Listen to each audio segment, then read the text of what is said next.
Listen, if we even think you owe us money, you won't know what hit you. We'll put liens on everything you own. Raid your bank accounts, retirement fund, pension. You'll open up your paycheck and cry because we'll already have the money. We'll haul you into federal court and you might even go to jail. Hey, it's our job.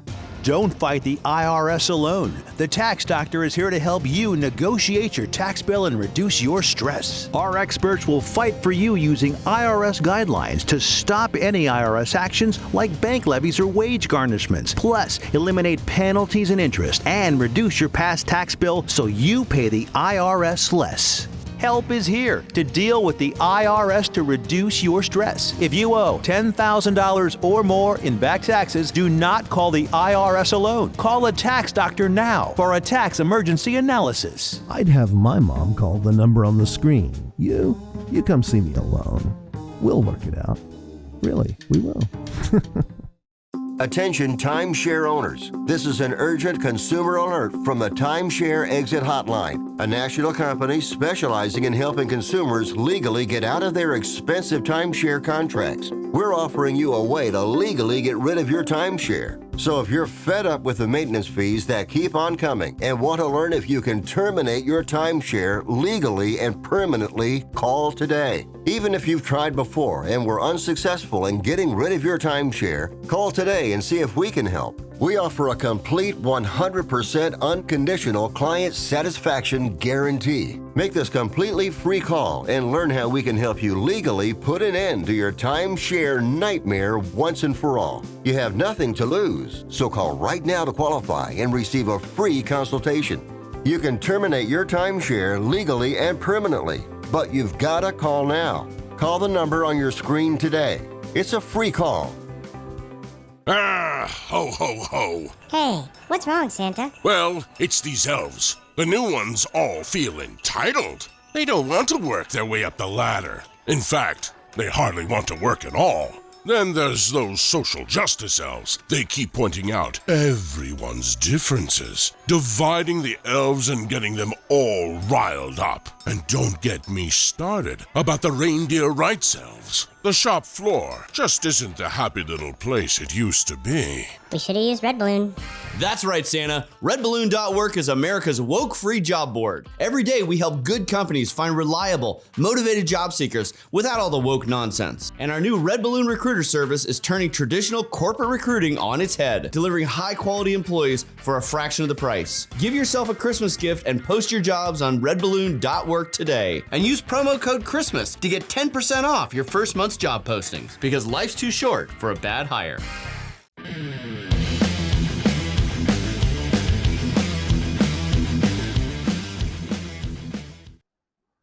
Hello everybody, Mark Schaftlein with you, and this is the Schaftlein Report. It's Thursday's edition, our New Year's Eve break for you here, after Christmas and before New Year. So we thought we'd take advantage of this time of the year, and let's talk about what happened in 2023, and then we're going to give you some forecasts. Don't hold you too accountable, but I do want you to hold me accountable. We'll come back and play it for what we expect might happen in 2024. So we're going to cover everything from politics, economics, inflation, the border, social issues, the wars going on. So let's sort of summarize what's happened here to our country within the past year. We've got a political campaign going on right now. The two front runners are President Joe Biden for the Democrats, former President Donald Trump for the Republicans, 45 versus 46. Robert Kennedy, he's polling 14, 15%. But as of the end of the year, Donald Trump has a solid polling lead over Joe Biden, and Democrats are in full panic mode. Now, I always boil it down, why is this happening? You've got the media supports the Democrats and Biden. You've got the cities supporting Democrats and Biden. Official Washington, it's always Democrats, supports Democrats and Biden. But you know what? The rest of the country does not. And groups that used to support the president, Latinos, where he's way upside down, young people gravitating towards President Trump, even women voters. The Democrats always divide people into groups. It's identity politics. But folks, you know what trumps identity politics? Pocketbook issues. So, let's examine, how we got to a point where a sitting president is at a minimum 4 points behind former President Trump, who has 91 indictments, by the way. And some polling shows President Trump up by 6 to 8 points over Biden. Let me tell you something, folks. When you get a polling lead, and this is across multiple polls, when you're up over 4 points, you're actually outside the margin of error. Now, given some of the concerns that Republicans have about mail-in voting and Democratic efforts, we'll just say kindly say they're not always perceived to be above board. But for the sake of what we're going to be doing, we believe Republicans learned the lessons of 2020, and hopefully those mistakes will not be repeated in 2024. So let's make the assumption we do have free and fair elections here. I think it's a bedrock of American society, and we have to have that. So, assuming we have free and fair elections, if you're north of 4% in your polling, you are going to win. I mean, that's what the indications are right now. So, if you throw in the fact there could be some adjustments, you want President Trump going into election voting, you want him to be up at least 5 points. Because if you're at 5 or higher, you're in pretty good shape. Now, how did we get here? And there's two simple things I want you to think about. Are you better off now than you were 3 or 4 years ago? And you know what? Most people are coming to the conclusion, no, I'm not better off.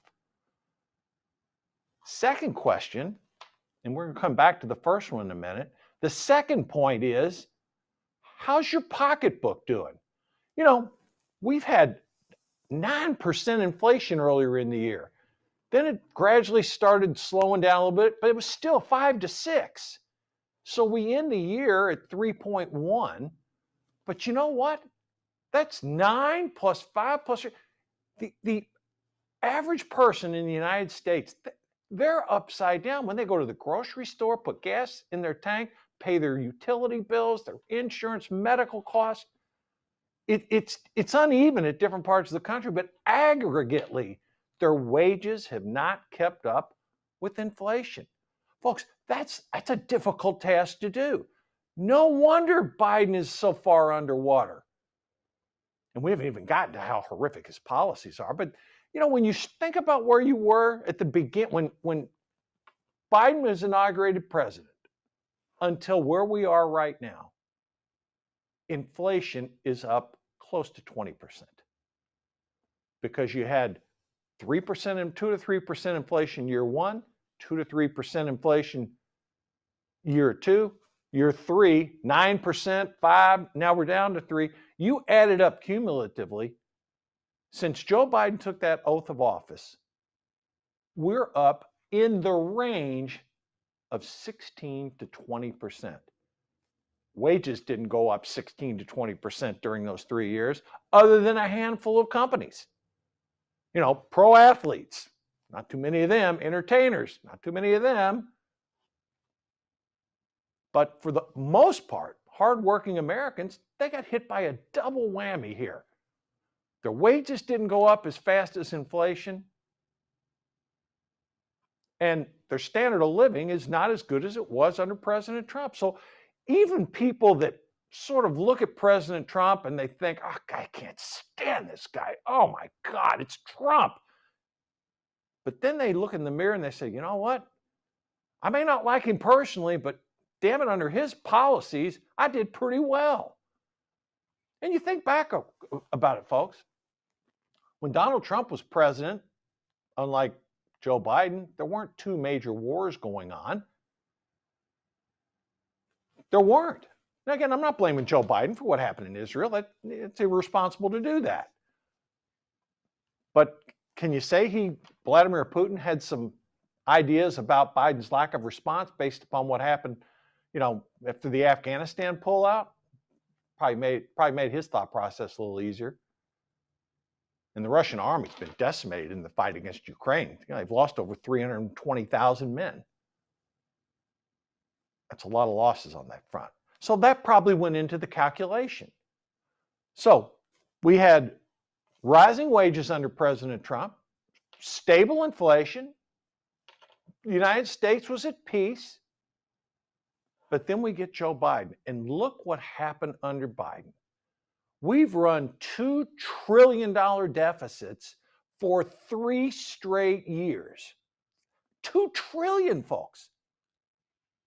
And when I get into the economics, I'm going to tell you why that's not good and why it's going to hurt all of us down the road. So, recapping our year.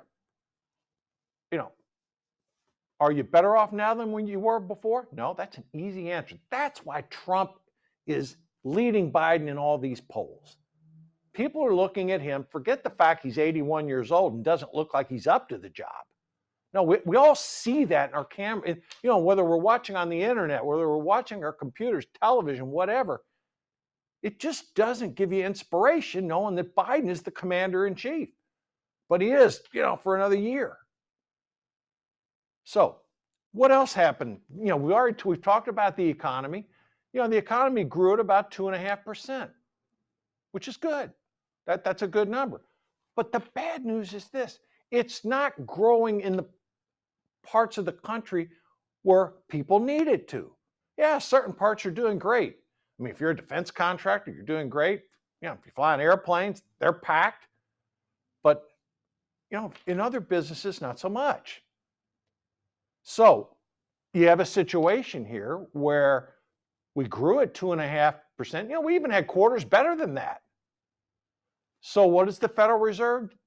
To combat the inflation, the Fed hiked interest rates basically from 0.25% up to 5.5%. That's 525 basis points of increase, folks. That was over a period of 18 months.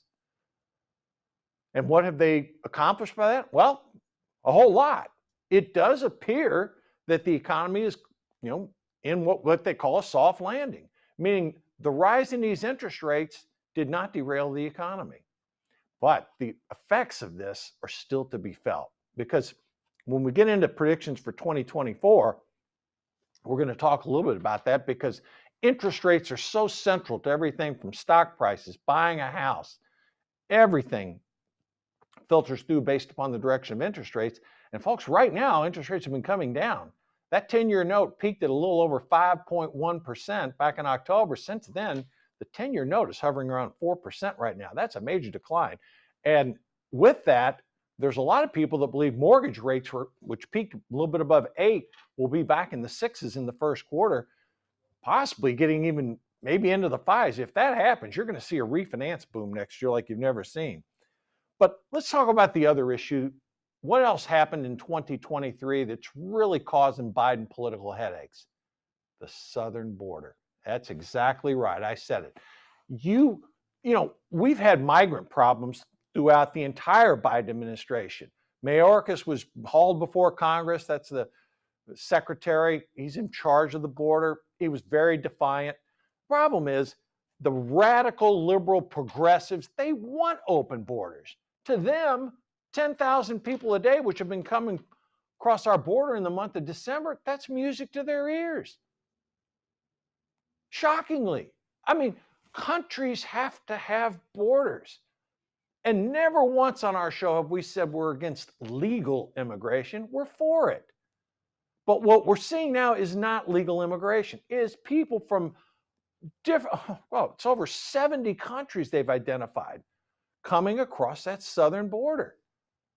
And Americans are looking at this saying, wait a minute, this is a problem that we shouldn't be having. Under President Trump, border crossings had gone down to a trickle. Why? Because he had effective policies. Now, it's like a free-for-all. I mean, can you imagine this? Countries across the globe, if you don't have a border, you don't have a country. And that message is getting hammered time and time again. People look at their television screens, they look on the internet, they see thousands of people coming across. Now look, the Democrats, the bleeding heart liberals, oh, we have to be sympathy. These people are leaving a horrible country. They can't get work. There's no jobs, no money, the poverty. I get it. I understand that. But we have laws in this country, and we have laws that need to be followed. And when people see the blatant violation of those laws by the Biden administration, they're looking at that and saying, not only am I poor, but our country can't even, contain its border. I mean, it doesn't make any sense. And then top that off with all these, progressive Hispanic groups encouraging Biden to keep an open border, whereas Hispanic voters say, no, we want a secure border. That's why Biden's support among Hispanics has collapsed. So we're going to be back in a minute. I want to have coming up Red Balloon, been on Schaftlein Report numerous times, Andrew Crapuchetti. We'll be back after a word from Red Balloon.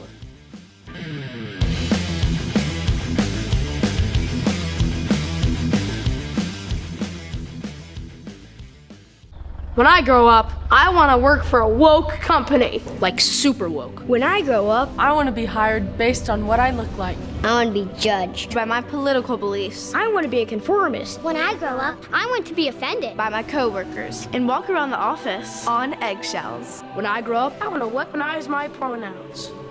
What are pronouns? It's time to grow up and get back to work. Introducing the #1 woke-free job board, redballoon.work. The world is about to shift. Banks are going cashless globally with the emergence of central bank digital currency, which will bring with it programmable money and the ability to turn on or off your purchasing power based on your digital social profile. It's like the equivalent of spyware in your bank account. You need to get out of the system with the world's safest and most private assets, silver and gold. Call Kirk Elliott, PhD, 720-605-3900.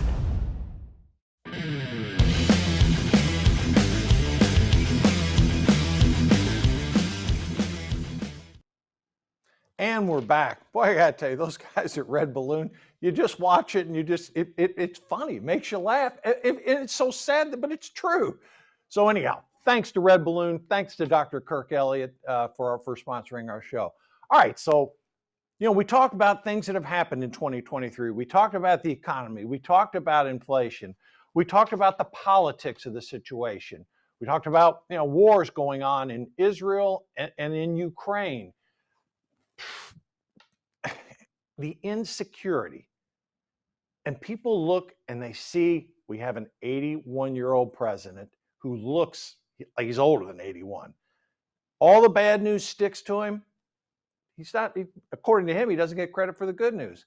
Look, folks, when you pour $6 trillion of spending beyond what you take in over a 3-year period, you're going to have some effects from that. Stock market is hitting all-time highs, Dow Jones Industrial Average. The S&P 500 is very, very close to it. So with these interest rates coming down, the market is saying rates are going to continue coming down. Buy everything, stocks, bonds, gold, commodities, Bitcoin, you name it. Everybody's buying everything because that money's got to have a place to go. But now let's get into some things I think may happen in 2024. All right, let's start, and we're going to hit politics last, but let's start with the economy. Everybody on Wall Street is convinced interest rates are going to come way down because inflation's coming way down. I don't know about you, but as I travel across the country, despite the fact there's a lot of nervousness and concern about the economy, a lot of cities, I see cranes, buildings going up, construction projects, airports are full, and all these economists are telling us, well, the economy is going to slow down. I have news for you. If that happens, rates will come down. But do you really want the economy slowing down to a point where maybe we don't have a soft landing? Maybe we have a hard landing. And politicians, whether you're Democrat or Republican, nobody wants to have a recession in an election year. That's why I don't think it's going to happen. This deficit spending, and Democrats are the primary culprits, but Republicans contributed to some of it too. Not the conservative Republicans, but the moderates that went along with the Democrats on passing some of these spending bills. So the likelihood of a recession happening in an election year, not so great. So it's my belief, and you can hold me to this, that I think the economy skirts along in 2024, 1.5% to 2% growth rate. I do not think we're going to be staring at a recession prior to the election. But I also, with that, think that the market has overestimated the velocity of these interest rate cuts. You know, they've baked in 3 rate cuts from the Federal Reserve. I'm not in that camp. I think the Federal Reserve will maintain rates where they are at least into early summer, because the last thing in the world the Federal Reserve wants to have happen is inflation tick back up. But I got news for you.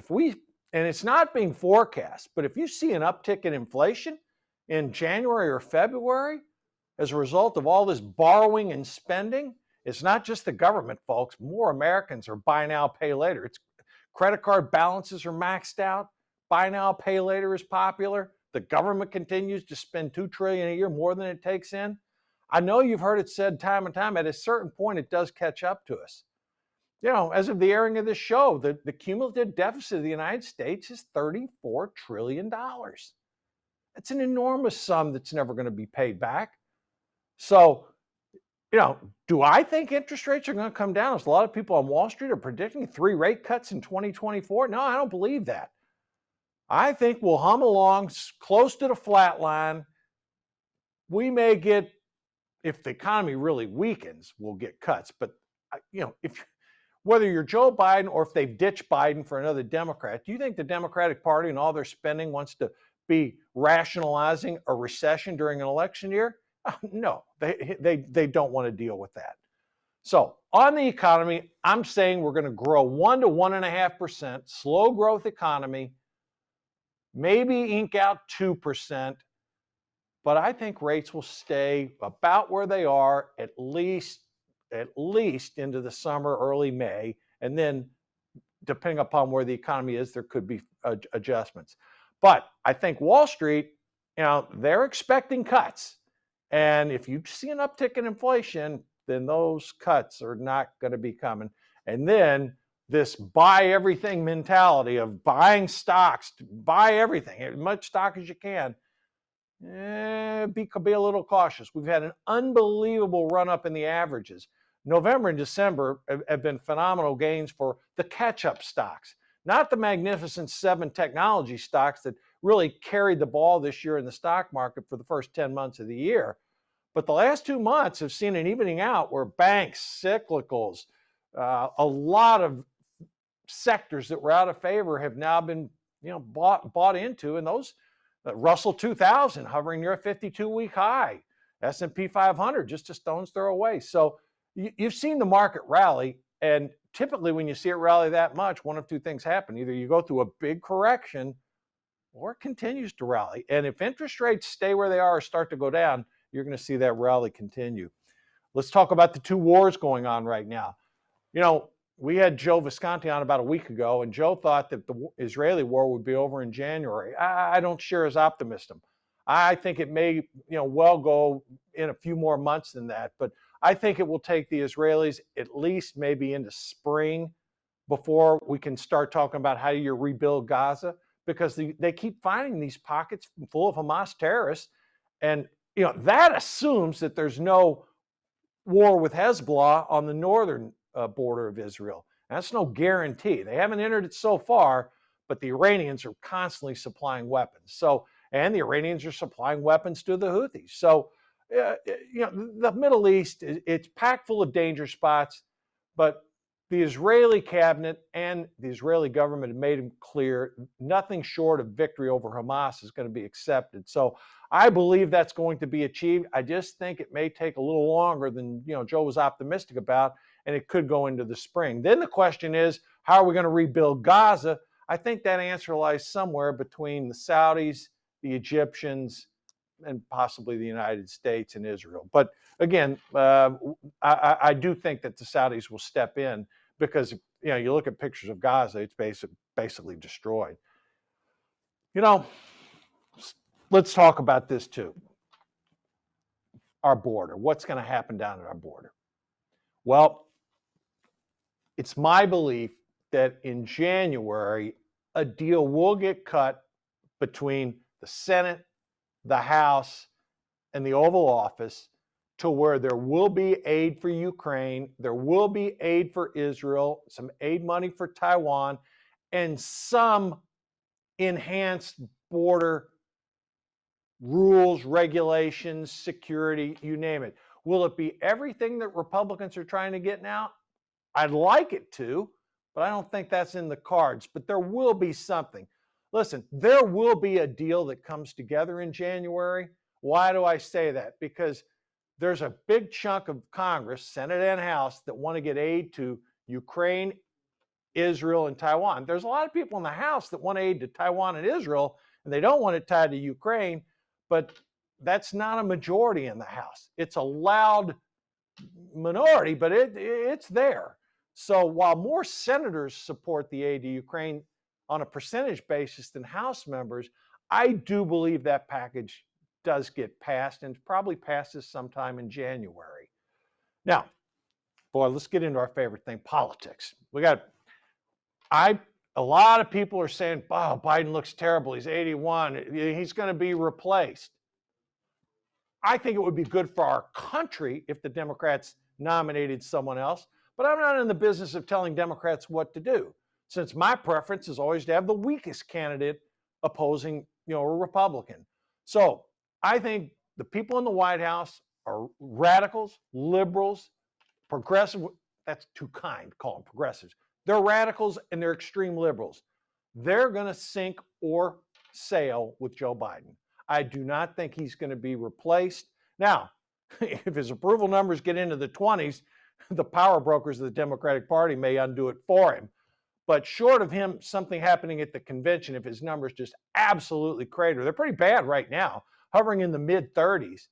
It would really take something catastrophic to happen for him not to be on that ticket, because the Democrats they've tied themselves, to this anvil, and the anvil's going over the side of the ship with Joe Biden on it. On the Republican side, I always say this: we never talk ill about fellow Republicans. The old Ronald Reagan rule. Donald Trump is going to be the Republican nominee for president. As I travel around the country, speak to different people, it's clear to me Donald Trump's approval rating hovering. Who do you want as the nominee? 65 to 70% of voters on the Republican side want Donald Trump. So we are going to have a Donald Trump-Joe Biden rematch. The big difference in 2024 is going to be you've got Robert Kennedy on the ticket. He's currently 14, 15%. You got Jill Stein, Cornel West. Between them, they're getting 4 to 5% of the votes. And we haven't even talked about the possibility of a no labels campaign, independent, with like a Joe Manchin possibly entering the race. It's going to get murky before it gets clear, but at the end of the day, indictments and all, Donald Trump will probably be convicted of some of these charges. Will he go to jail? No, I don't think that's going to happen. I don't think the American public would tolerate that. But I do think, based upon what I'm seeing right now, I think Donald Trump will be elected president. He was 45. Now he'll have the distinction of being 47. And I do think he will end up handily beating Joe Biden. But the race will obviously tighten up because, look, folks, it's about 8 states. Okay, and we talk about it all the time. Pennsylvania, Wisconsin, Michigan, Arizona, Nevada, Georgia, North Carolina. Those states are going to decide, maybe New Hampshire, they're going to decide the election. So let's summarize predictions for 2024. Donald Trump will win election. I believe the Republicans take the Senate. I think that's going to happen because of vulnerable Senate Democrats. The House, a little shaky there. We haven't exactly been exemplary, how we've handled the House situation so far. So that's our predictions for next year. Happy New Year for everybody. Alabama's going to win. Washington's going to win. And it'll be a great national championship game.